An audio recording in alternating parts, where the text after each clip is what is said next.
सेवा मिलेगी। सेवा मिलेगी। मतलब 1962 नंबर पे यदि आप काम मतलब फोन करेंगे, कोई लावारिस पशु है या पालतू ही पशु है, क्यों जी। दोनों बात है, यदि वो चोटिल है या दिक्कत में है, परेशानी में है, तो 1962 नंबर पे आप कॉल करेंगे तो आपको सेवा मुफ्त मिलेगी। जी बिल्कुल बिल्कुल, ये चीज है जी बिल्कुल। अच्छा, अभी तक कुछ अनुमान होगा कितने पशुओं को मतलब सेवा में आप लगे रहे, मतलब कितने पशुओं को स्वस्थ करा दिए हो, कुछ है आकलन आपके पास? जी 2010 से ही, मतलब आज 2025 चल रहा है, लगभग 14-15 साल हो गया मुझे गौ सेवा करते हुए। इन 14-15 सालों में मैंने सैकड़ों गौवंशों का या और भी जानवरों का मैंने जान बचाया है, उनको उनका पूर्णतया सहायता किया है। आप मतलब लगे हैं ताकि वो पशु स्वस्थ हो गए हैं? बिल्कुल, पशु स्वस्थ हो गए हैं।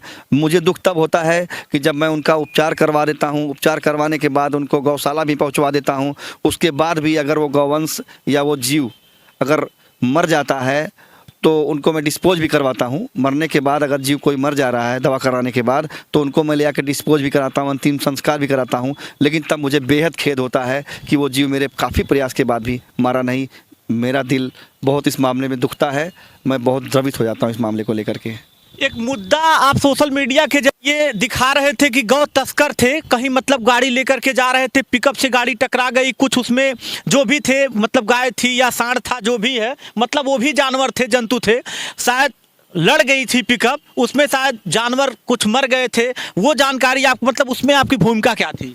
सुबह हमारे पास सुबह 6 बजे के लगभग विकास उपाध्याय जी हैं, जी पत्रकार हैं।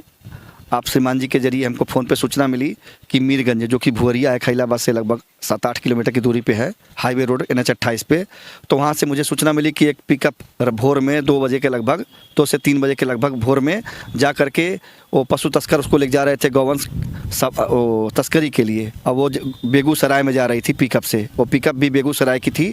उस पिकअप में ऐसे गौवंश भरे गए थे, तीन गौवंश थे कि ठस भरे हुए थे और ऐसे पैक किए गए थे जैसे कोई जाने ही नहीं बाहर से कि इसमें गौवंश भरे गए हैं।